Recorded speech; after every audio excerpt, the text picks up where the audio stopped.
সালামু আলাইকুম। একটা ইভেন্ট চলছে 31 তারিখে। আমরা ফানুস ওড়াবো না এবং আতশবাজি ফোটাবো না। ফানুস ওড়ানো এবং আতশবাজি ফোটানো দুইটাই প্রাণ প্রকৃতি মানুষের জন্য অত্যন্ত ক্ষতিকর। যেমন আপনাদেরকে আমি একটা কথা শেয়ার করি, অনেক দিন আগে একটা অনুষ্ঠানে আমাদের অনুষ্ঠানটায় ফানুস ওড়ানো হয়েছিল এবং সেই ফানুসটা খুব বেশি দূর ওড়েনি এবং কারেন্টের যে পোল সেই পোলে গিয়ে পড়ে এবং আমরা মারাত্মক ভয় পেয়ে গেছিলাম যে এখন কী হবে।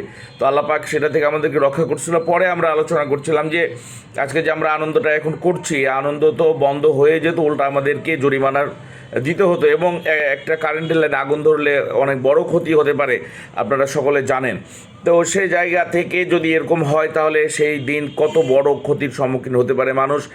আর আতশবাজির ব্যাপারে আমরা সকলে জানি, আতশবাজি একটু ঠান্ডা মাথায় যদি আমরা একটু চিন্তা করি যে শুধু শোনার জন্য শোনা নয়, বলার জন্য বলা নয়, যে এই আতশবাজি ফোটানোর সাথে সাথে যাদের বাসায় বিড়াল আছে অথবা বাইরে কুকুর আছে অথবা বিড়াল আছে, আপনারা একটু মনে করে দেখেন অথবা খেয়াল করবেন যে বিড়াল এক রুম থেকে আরেক রুমে দৌড়াদৌড়ি করে একদম পাগলের মতো। কুকুরগুলো কেন জানি তারা পাগলের মতো হয়ে যায় যে কি হচ্ছে, তারা তো অনেক ভয় পায়, তারা তো আর বোঝে না এটা। এবং অসুস্থ মানুষরা, হার্টের রোগী আছে, অন্যান্য রোগী আছে, তাদের জন্য যে এটা কত বড় কষ্ট করে এবং মৃত্যুর কারণ হতে পারে। অনেক বাচ্চারা কিন্তু মারা যায় সেদিন সে আতশবাজির কারণে। আপনি দেখেন যে আপনি আজকে আতশবাজি ফোটাবেন, এই কারণে আরেকজনের বাচ্চা মারা গেল এই আতশবাজির শব্দে। পরের বছর এমন যেন না হয় যে আপনার বাচ্চাটাই হয়তো আল্লাহ না করুক সেরকম কিছুর সম্মুখীন যদি হয়ে যায়। তো যার কারণে আমরা মানুষের ক্ষতি করলে কিন্তু সেই ক্ষতিটা আমাদের ভিতরেও কিন্তু আমাদের উপরেও কিন্তু পড়ে, আবার চাপিয়ে পড়ে। দুনিয়া এবং আখিরাত দুই জায়গায় কিন্তু এর শাস্তি আমাদের ভোগ করতে হয়। তো যার কারণে আমরা একটু ফিল করার চেষ্টা করি, আমরা একটু এটা নিয়ে ভাবি। এবং সেদিন রাত্রিবেলায় কিন্তু পাখিরা ঘুমায়, ফলশ্রুতিতে পাখিরা একদম দিক বিদিক ছোটাছুটি করে, কত পরিমাণে পাখি যে সেদিন মরে পড়ে থাকে, ফেসবুকে পরবর্তীতে ভাইরাল হয়। তো আমরা কি পারি একটা পাখির, একটা পশুর, একটা মানুষের জীবন নিয়ে খেলা করতে?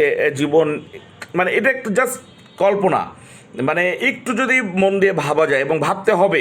আমরা শুনলাম কিন্তু মানলাম না, এটা কিন্তু করা যাবে না।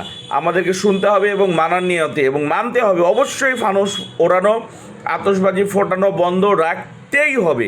আমরা সকলেই কাজটা করব। যার যার অবস্থান থেকে আপনারা ভিডিও করুন, ছড়িয়ে দিন, লেখালেখি করুন, পার্সোনালি দাওয়াতি কাজ করুন যে আপনারা ফানুস উড়াবেন না, আতশবাজি ফোটাবেন না। এবং আপনার এই দাওয়াতের মাধ্যমে যতজন এই কাজ থেকে বিরত থাকবে সব সব কিন্তু আপনার আমল নামায় আসবে। আল্লাহ আমাদেরকে সে তৌফিক দান করুক। আমরা সকলে এই ইভেন্টে অংশগ্রহণ করি, সকলে নিজ নিজ জায়গা থেকে। শুধুমাত্র বন্ধ রাখা নয়, মানে প্রচার করে যেন অন্যরা বন্ধ রাখে, সে তৌফিক আল্লাহ দান করুক। আমি এই বলে বিদায় নিচ্ছি। আমি এখন থেকে নিয়মিত ভিডিও এটা করার চেষ্টা করব, আপনারাও করার চেষ্টা করেন। সকলকে ধন্যবাদ। আসসালামু আলাইকুম।